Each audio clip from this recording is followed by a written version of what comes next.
Bonjour Faustine. Comment vas-tu? Ça va? Alors, dis-moi où est-ce que tu es confinée en ce moment? Là, je te parle, je vous parle depuis mon studio, chez moi, hein, comme tout le monde. On n'a pas trop le choix. Puisqu'il y a beaucoup de choses qui se sont annulées. Ouais. Mais je travaille depuis la maison, dans mon studio. Alors, nous, on fait un petit entretien parce que comme plein de choses se sont annulées, Nature Nomade aussi.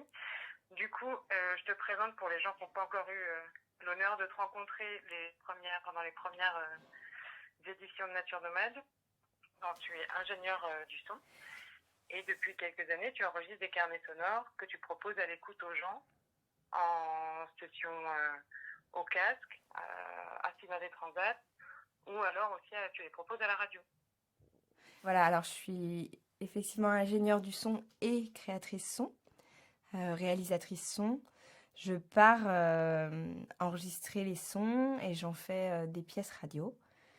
Je travaille aussi pour le spectacle vivant et les formats que je propose à l'écoute dans des festivals comme Nature Nomade, c'est des immersions sonores au casque, en transat, ou comme cette année, c'était prévu, en séance d'écoute en salle. Et alors cette année, tu voulais nous présenter Rapa Nui, particulièrement, donc l'île de Pâques, pour ceux qui ne connaîtraient pas son nom. Là, c'est un extrait d'un long voyage que tu as fait il y a 2 ans, à travers tout le Pacifique. Et pourquoi Rapa Nui en particulier? Je suis passée par l'île de Pâques et très vite j'ai senti cette espèce de mystère, mais surtout ce magnétisme quasiment de la Terre, de cette île volcanique, de cette île isolée, terriblement isolée. C'est l'île habitée la plus isolée au monde. Alors, la seconde île isolée, après Pitcairn. C'est un territoire battu par les vents, battu par l'océan, et qui raconte quelque chose à travers son paysage déjà. Alors, je ne sais pas forcément pourquoi, on ne sait pas toujours pourquoi, mais j'ai eu envie Dans... de l'enregistrer longuement. Et il se trouve que ça résonne avec de précédentes pièces que j'ai pu faire. J'avais travaillé précédemment sur les territoires des îles australes dans les subantarctiques, qui sont des îles également isolées. L'océan, globalement, a souvent de la place dans mon travail sonore. Donc voilà, Ouais. il y a sans doute une connivence dans tout ça. Rapa Nui, c'est le nom de la pièce que j'en ai sortie à partir des enregistrements. C'est une pièce qui fait 35 minutes. C'est une immersion sonore, un voyage par les oreilles à l'île de Pâques. C'est une pièce qui est sortie, qui a été produite par Arte Radio, euh, qui produit des podcasts de qualité. J'ai une question de libraire, évidemment, puisque c'est mon boulot. Est-ce que tu avais des livres dans tes valises pendant cette traversée du Pacifique et en particulier sur l'île de Pâques? Alors, j'essaye dans ces moments-là d'aborder les choses vraiment par le sensible, en fait. Je cherche pas à trop me documenter, voilà, à trop lire dessus. C'est plutôt une sorte d'enquête sur le terrain.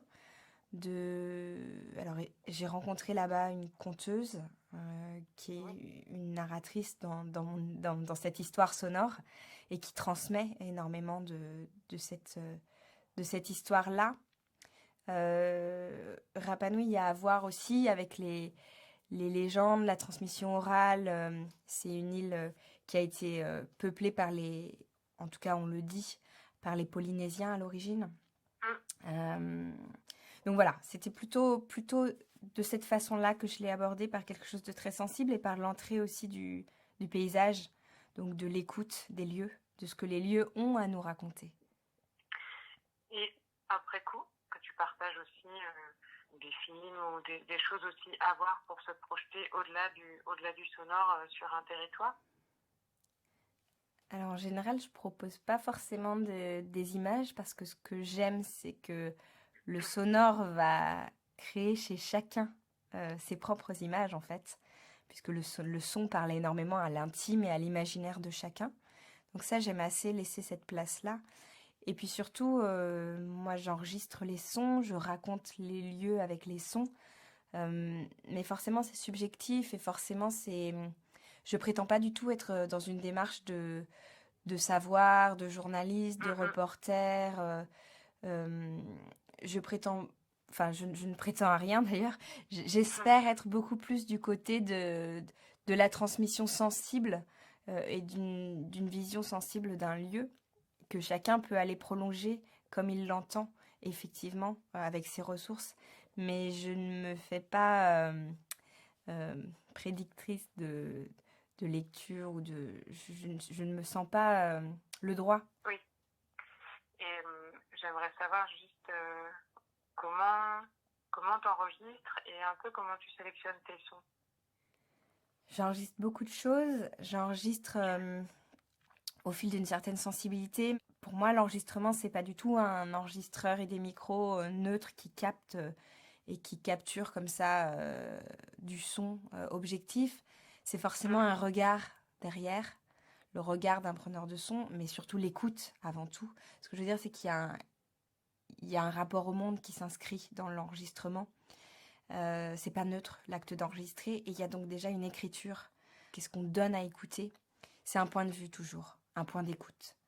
Et je prends souvent cet exemple quand je donne des ateliers d'un même son que j'ai enregistré. Alors par exemple, je prends l'exemple d'une corne de brume enregistrée à 4 endroits différents d'un navire sur lequel j'avais embarqué. Et le son aux 4 endroits n'est évidemment pas le même. Ça donne des points de vue différents. Et surtout, il ne raconte pas la même chose. Il ne déclenche pas les mêmes images chez l'auditeur. Clairement, il y en a certains qui déclenchent quelque chose de beaucoup plus profond, beaucoup plus intime, qui va beaucoup plus créer de l'image que d'autres. Et voilà, et ça tient notamment à ce phénomène aussi qui est complètement fondamental dans la prise de son, qui est que le micro est moins intelligent que notre oreille. Notre oreille humaine, notre écoute, elle est déjà filtrante, c'est-à-dire qu'elle peut puiser, elle peut zoomer dans le réel, elle peut éliminer certains bruits parasites. On est capable de venir dans un café bruyant, aller écouter la personne juste à côté de nous et pas les gens qui sont autour et arriver à oublier comme ça une partie de ce qui nous entoure. On est capable d'entendre qu'il pleut à la fenêtre, mais tout aussi bien de ne plus entendre qu'il pleut pendant toute l'heure qui suit. Bon, etc., etc. Et c'est cette écoute comme ça qui est filtrante que le micro ne peut pas arriver à reproduire. Et c'est à nous, en tant que preneurs de son, d'arriver à aller se placer au bon endroit pour restituer non pas le réel tel qu'il est, mais ce que notre oreille entend, filtre, Capté, ouais. désire. Et c'est ça le travail qui se joue à la prise de son. Du coup, tu fais comme un carnétiste de dessin. Tu peux rester plusieurs heures dans un même endroit. Tes voyages, ils sont organisés de façon à ce que tu puisses prendre ce temps-là. Bien sûr, le plaisir du voyage, c'est la lenteur. C'est ça. C'est la richesse d'avoir le temps. Et évidemment que quand on prend du son, il y a quelque chose qui, pour moi, a à voir avec cet état de disponibilité du voyage et qui est que fondamentalement, il y a une patience dans la prise de son. Bien sûr que c'est du temps, ouais. Et je vais juste te poser une dernière question. T'as d'autres projets de voyage? Pour l'instant, la période n'est pas super pour imaginer, mais là, tu es pas reparti récemment. Mais comme tout le monde, je suis restée à quai.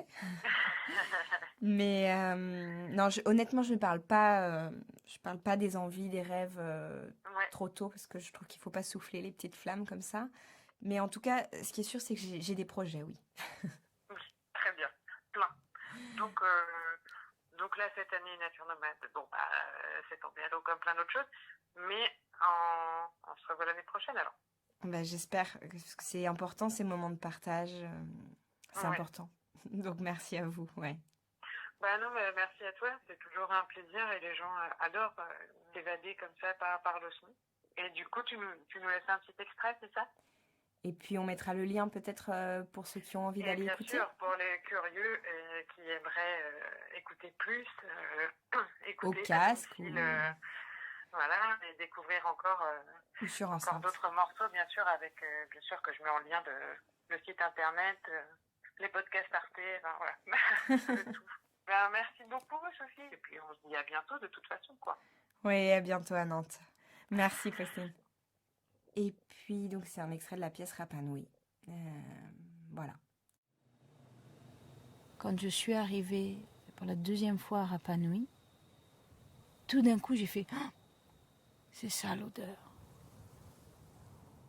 C'est une odeur d'une herbe. C'est une herbe très particulière, c'est une herbe poisseuse. Elle a comme un petit duvet. C'est une herbe invasive. C'est une des herbes qui a complètement défiguré le paysage. Elle a gommé une grande partie de l'identité de ce paysage, cette herbe. Et du coup, elle a donné une odeur à l'île. Elle a donné une odeur.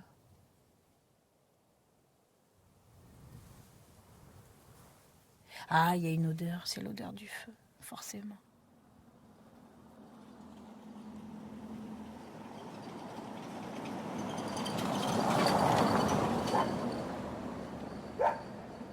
Je pense que mon compagnon rentre de Poïké. Il a fait le feu toute la journée.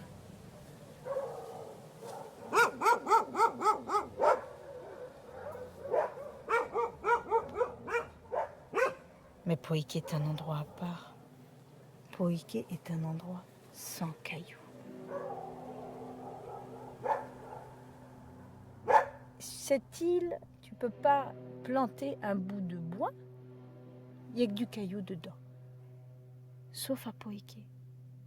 À Poïké, tu peux creuser, il n'y a pas de cailloux. Et mon compagnon est gardien de Poïké. Il a grandi là quand il était petit.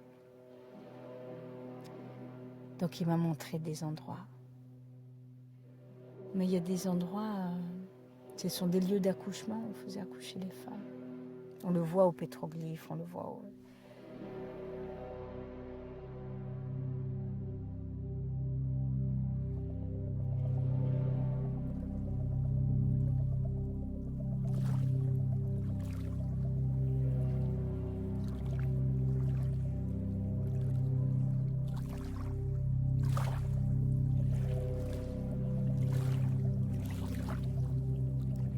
Il y a eu tout un recensement il y a quelques années là, d'une archéologue qui donc découvre ces lieux-là à Poïké. Et je lui en parle et il dit « Ah oui, je me baignais là quand j'étais petit. »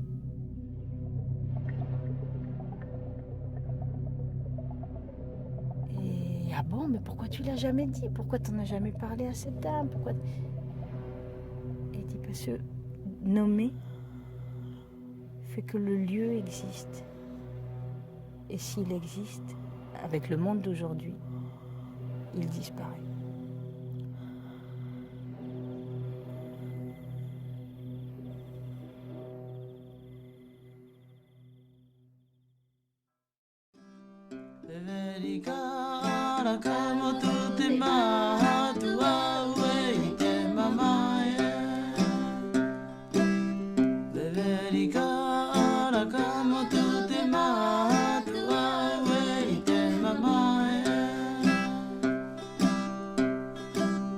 Terangi